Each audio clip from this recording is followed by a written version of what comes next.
We like to think of home as safe, our walls keeping danger out, our routines shielding us from the unknown. But what happens when the threat doesn't knock? It seeps in. A radio in the woods blares a song no one should be playing. Familiar footsteps creak in a house that's supposed to be empty. Across the water, a neighbor who shouldn't exist stands staring for hours. These aren't ghost tales. They're real accounts of ordinary people, blindsided in their own homes where safety was supposed to be certain. And that's what makes them terrifying. The intruder is already inside. Whispers in the woods. John and his wife Cheryl had been together for 10 years, and they got married 2 years ago. They had just bought a house together not even a month ago, and things couldn't have started on a worse note. They moved to a small inland town in Georgia called Waycross. That's all the details the storyteller was given to avoid any more possible issues. They were on a quiet street with a big property that sat in front of a medium-sized patch of woods, which was one of the factors that really appealed to John and Cheryl. They planned to adopt a dog and raise kids there, so they wanted a big property for the dog and kids to play around on. They both worked similar shifts. John got home around 5, and Cheryl got home around 6 most of the time. The first 2 nights in the house went completely normal. It was the weekend, so they spent their entire days unpacking. It wasn't until Monday night, when they were both in bed, only having turned the lights out maybe 20 minutes ago, that outside from the backyard, there was the sound of this blasting music. Their nearest neighbors on either side were spaced out enough where they couldn't mistake music from their yards being in their yard. It was definitely in their backyard, and it wasn't party music or anything like that. It sounded like very old, staticky vintage music. The windows were shut, so after John and his wife exchanged horrified glances at each other and wondered where the music could be coming from, he opened his window on his side of the bed, and it was much clearer. There was some song that sounded like it was from the 1940s or something blasting. John later found out after looking up the lyrics that the song name was "Who's Afraid of the Big Bad Wolf" by Henry Hall. It has a slight eerie vibe to it for some reason, even though it was meant to be a happy song. But at the time of listening to it coming from their backyard, it was nothing but downright horrifying. They were still learning the house, but they figured there must be a backyard light switch downstairs. John ran downstairs to the back door and flicked the light switches next to the door, and one of them turned on the backyard lights. He didn't see anyone in the backyard. He opened the door and the music was louder, obviously. But as he walked out into the grass, he realized it wasn't coming from the backyard, but rather from the woods. The song played to completion as he was outside in the yard just standing there looking around. When the song ended, there was silence again. It seemed like someone must have been playing some stupid housewarming prank, but it wasn't appreciated. John went back to his wife and told her it was probably just some kids trying to scare the new ones in town for whatever reason. Hearing himself even say that, he realized how stupid and weird it sounded. Why would anyone do that? The next night, it happened again. A few minutes after they turned out the lights in the bedroom, music from outside started blasting. This time, it was much louder, and the song playing was that song everyone's heard, "Tiptoe Through the Tulips." Cheryl and John once again looked at each other, this time in genuine disgust and worry, because they had hoped it was just going to be a one-time thing. But it was happening again. John looked out the window, and this time he could see something on the grass. It wasn't a person, but there was definitely something out there. He told his wife he was going to check it out. She said they should just call the cops, and he said, "Yeah, we will in a second." John went out there with this mindset that he needed to establish he was the man of the house, not just to his wife, but to whoever was thinking they could mess with them just for being the new people on the block. When he was in the yard, he saw the object in the grass was smaller than he had thought, but the blaring, creepy song was coming from it. He realized it was an old radio. He turned it off and looked up at the window at his wife who was watching, and he held it up, yelling that someone left it there to scare them with the music. What she did next was not something John expected in response to that. She started screaming his name to run inside. She kept screaming, "Run!" He yelled, "Why?" And she screamed back, "There are people standing behind you." This statement made his heart skip a beat, and he turned around to face the woods. He saw three figures standing about 6 feet apart from each other, clearly facing his direction. They weren't running at him. They were just standing there. He yelled, "Oh shit!" and ran back inside the house, slamming the door behind him. His wife was upstairs, already hysterical and crying. He told her he'd call the cops, and he did. They arrived, thankfully, not that long after. All the while, they were scared to hear knocks at one of the doors or windows. His wife and he desperately explained the situation to both of the police that arrived, and he showed them the radio on the ground. He asked them if they could take it back with them as evidence for prints, and told them he only touched the top part with the handle. They did take the radio. They also checked the front of the woods with their flashlights for a few minutes, probably just as a deterrent to the people in the woods to stop their behavior if they were still there. When the police left, honestly, they went right back to feeling vulnerable and scared. But thank Christ the people never returned. This was only a few weeks ago, though. God forbid they came back. He tried to get it on video. The experience of facing an unknown threat in the sanctity of their new home revealed a profound truth about security. While it's natural to want to stand your ground, sometimes the most courageous act is knowing when to retreat and seek help. A person's home should be a sanctuary, but as John learned, a sense of safety can be an illusion, and the real world often encroaches upon our most private spaces in the most unsettling ways. This is a subtle reminder that true strength isn't just about confronting danger, but about protecting what you love by any means necessary. Footsteps on the stairs. For 28 years, Chris lived with his parents. In July of 2022, at the age of 28, he finally got a place of his own. It was a classic 2-story house with a small unfinished basement, and it was the first time in his life he would be living completely alone. The house was about a 30-minute drive from his parents, so he wasn't far, but the distance was enough to create a sense of true independence. The quiet for him was the biggest adjustment. Growing up, Chris was a light sleeper, something he attributed to his dad's chronic insomnia. For as long as he could remember, he was used to waking up to the familiar rhythm of his dad's footsteps on the stairs. A creak here, a shuffle there, as he made countless trips to the bathroom or the kitchen in the middle of the night. This constant, low-level noise was a part of his life, a subconscious reassurance that he wasn't alone. His new house was laid out simply. The first floor held the living room, kitchen, dining room, and a small bathroom. Upstairs were 3 bedrooms and a full bath. Chris had his bedroom, a small workout room, and a third room he had set up as his office. For the first week, he had his dad over to help him move furniture and get everything situated. But after that, he was on his own. He loved the silence. The peace was something he hadn't known he craved so much. One Sunday night, about a week after he had finished moving in, Chris knew he was in for a rough night of sleep. He had trouble winding down and felt wide awake, so he took a melatonin and a sleeping pill to knock himself out. Usually, a combination like that would have him out cold for the entire night, not waking up for anything. But this time, something was different. Sometime in the dead of night, he was startled awake by a sound from the hallway.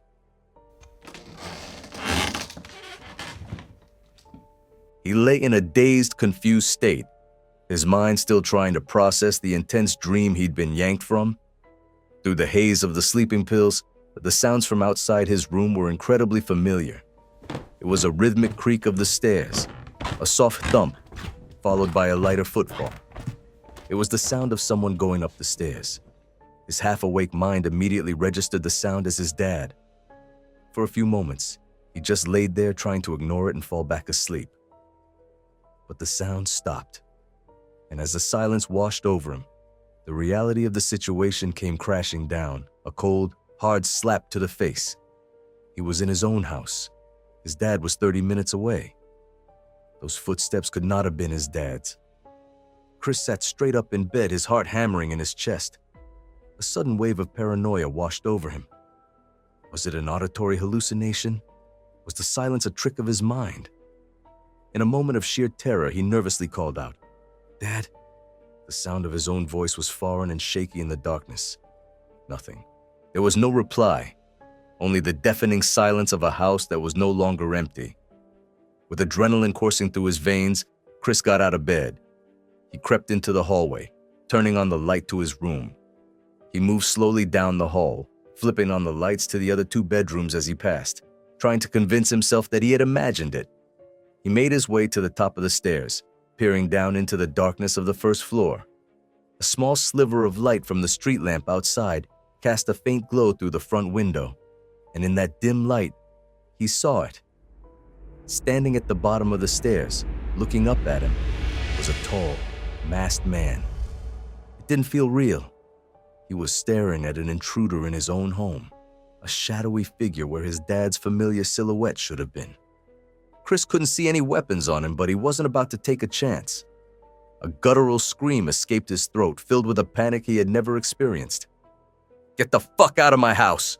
he shrieked, his voice trembling uncontrollably. Believe it or not, the man turned around and calmly walked out the front door. A rush of relief washed over Chris, but it was short-lived.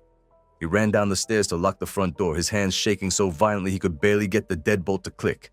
Just as he did, he heard a loud, unmistakable slam from the back of the house. The back door. It was the sound of someone else leaving. There had been two of them. Chris went into a full-blown panic. He called his dad, who as usual was awake and picked up immediately. Chris was screaming into the phone about the footsteps and the two intruders. His dad, always the practical one, told him to hang up and call the police. After he hung up, Chris fumbled with his phone and called 911. The dispatcher asked him a million questions as he waited, every second feeling like an eternity. The police arrived quickly and interviewed him. They asked for a description, if anything was stolen, and what direction the people left. Chris felt helpless. He couldn't give them a good description because of the masks and the low light, and he hadn't thought to watch them leave. The police did a thorough sweep of the house and found that the entry point was a small kitchen window that had been pried open. Nothing of value seemed to be missing. The whole thing left Chris with an overwhelming sense of dread. He always heard about home invasions on the news, but you never think it will happen to you. The worst part was that there were no answers. He had no idea who those people were or why they were in his house. All he knew was that they had been there, lurking in the darkness, and the only reason he was okay was because a sound he had spent his whole life trying to block out, had woken him up. Today, Chris still lives in the same house. He has since installed new locks, an alarm system, and security cameras. He still gets a chill down his spine whenever he hears a sound in the night. He is no longer a light sleeper, but a vigilant one, and now he sleeps with a knife next to his bed, just in case. The Man Across the Canal. When Matt bought his new house, he was excited about the prospect of living right on the water. The property was situated on a quiet canal, and the main selling point for him was the convenience of keeping his boat docked right in the backyard. The neighbors on either side were friendly and welcoming, which gave him a good feeling about the place. But there was one potential downside he had noticed from the very beginning. His backyard privacy was non-existent. The house directly across the canal had a clear, unobstructed view right into his yard and home. Even on his first viewing of the house, Matt wasn't a fan of the building across the water. It looked old and unkempt, a real eyesore that stood out against the other well-maintained homes in the neighborhood. He rationalized that it was a small price to pay for the convenience of his new life. For the first 2 weeks after moving in, he would glance out his bedroom window at night and see that the house across the canal was always pitch black. He assumed it was a second home or maybe just unoccupied. But that changed one night. His brother had come over to help him get his boat into the water for the first time, and they had just finished docking it in his backyard. As Matt was getting ready for bed, he looked out his window and across the canal one last time. For the first time, a light was on in the house. It looked like a living room, just off the back door, and standing right there looking out was a man. So the house was occupied after all. From that distance, Matt could make out that the man was wearing sweatpants and a long-sleeve shirt. He had a full head of grayish hair and looked to be around 50 years old. He seemed to be looking directly at Matt's house. Matt quickly tried to rationalize it, telling himself that the man was probably just looking out at his own yard, even though it was completely dark. He drew his blinds and went to bed. The next day, the unease only grew. Matt came home from work and went straight to the backyard to plant some grass seed. He looked up, and there the man was again, standing at his back door. This time, there was no doubt. He was watching. They made eye contact for what felt like an extended period, and Matt felt the cold wave of discomfort wash over him. He tried to pretend he didn't notice, turning his attention back to his work, feeling like he was doing something wrong just by being in his own backyard. He didn't wave. That would have felt weird and might have encouraged the man. He just kept working, the feeling of being watched never leaving him. A few nights later, Matt looked out his bedroom window again before closing the blinds. And there he was. The man was standing at the back door just looking. Matt found it incredibly bizarre. How long would he just stand there? To test his theory, Matt turned off his bedroom lamp, making his own window a dark void, and then peered out from the side of the window frame. He wanted to see if the man would move. He didn't. Matt stood there for what felt like an eternity, but was probably only 3 minutes just watching the man across the water. The man never moved a muscle. Shaken, Matt shut his blinds for the night. He decided he would just keep them closed past sunset from now on. The whole situation was starting to make him incredibly uncomfortable, and he had no idea how to handle it. He considered walking over to the house and introducing himself, but the thought of it gave him so much anxiety. As he lay in bed that night just starting to drift off to sleep, he heard a sound from outside. It was a soft scuffling, the distinct sound of footsteps on his back deck. He was wide awake in an instant. The sound was so faint, he knew he had to be listening closely. He ran to his window but couldn't see the deck from his upstairs vantage point. He would have to go downstairs. But before he could even decide what to do, there was a startlingly loud crash from below. It was the sound of glass shattering. He grabbed his phone and the largest knife from his kitchen drawer and ran downstairs. He saw it right away. The large back window, a single pane of glass, was completely shattered, with shards glistening on the kitchen floor. In the center of the mess sat a single red brick. He frantically looked for a hidden figure, but, to his great relief, the room was empty. He immediately called 911, his voice trembling as he requested police. When the officers arrived, Matt explained everything. He pointed to the brick and insisted that it had to have been the man from across the canal. They asked if he had any reason to believe the man had a problem with him, and he told them there was no way.